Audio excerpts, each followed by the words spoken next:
Hello, my name is Cathy Ficker Terrill, and I work for CQL, the Council on Quality and Leadership. I'm going to talk with you today about personal outcome measures and appreciative inquiry. But let's start with a story from a self-advocate. Self-advocates remind us that in the 70s, sometimes we treated them like plants. We fed them, we watered them, and we put them out in the sun. That was about it. In the 80s, they say we treated them like pets. We learned about behavior modification, and if they learned to do things, we would give them coffee and cigarettes and M&Ms. But then in the 90s, self-advocates tell us that we started to treat them like people. But now it's 2015, and it's time to stop and listen. Although some people can't use their voice to speak, they have information about themselves that we need to hear. Doris Clark is a poet who happens to also have an intellectual and developmental disabilities. She wrote a poem called One Voice. I'd like to share it with you. A voice to be heard by someone who cannot speak a word. We express our feelings in many ways, by what we do and what we say. A voice that is heard is a voice that is true. So let's all share our one voice too. The CQL personal outcome measures allow each person to define quality of life based on what really matters to them. The set of 21 personal outcome measures is a scientifically valid metric with objective inter-rater reliability. So what really matters?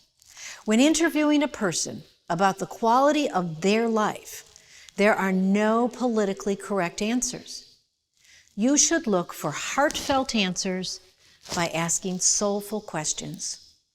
And we must treat the information with dignity and respect. As we listen and learn about people, dreams should serve as the primary basis for the vision. What we focus on becomes our reality. If we focus on what's missing, then we look at things through a lens and a filter of failure. Let's look at strengths. Appreciative inquiry, which comes from business and industry, says that do more of what works and ask questions of your customers about what could or should be.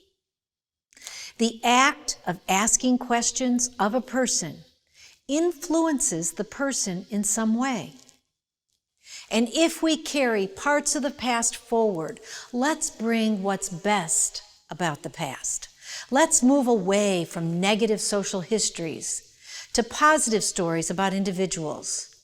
It's critical to value differences, and new experiences help us discover new realities every day.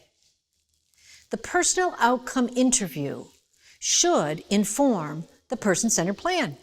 How can you craft a person-centered plan unless you take the time to listen? Allow the person to define their own definitions of quality of life with outcomes.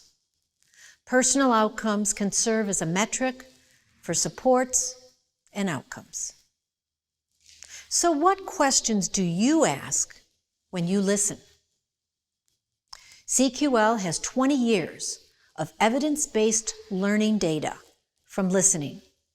We now know from the perspective of people with disabilities, safety, security, and health are well supported in most organizations, and the outcome is present. However, exercising meaningful choice in important life decisions remains a challenge for most providers throughout the United States. Community integration and enhanced social roles are least likely to be present in the lives of people with intellectual and developmental disabilities.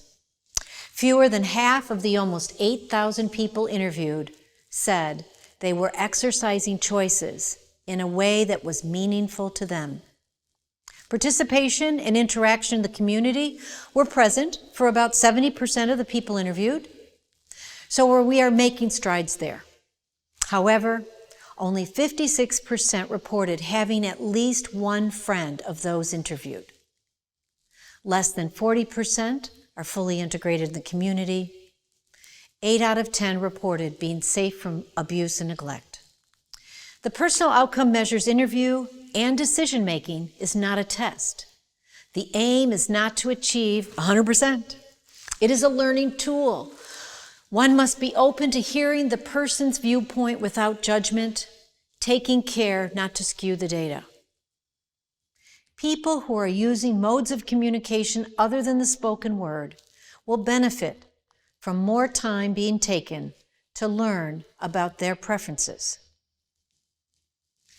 The personal outcome measures will support the focus on the person within your organization.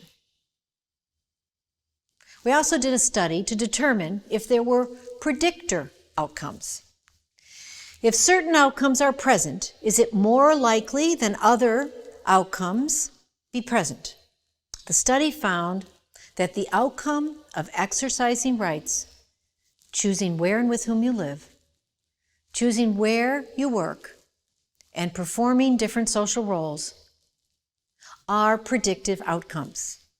If these outcomes are present, it is more likely that other outcomes will also be present. So let's focus on those.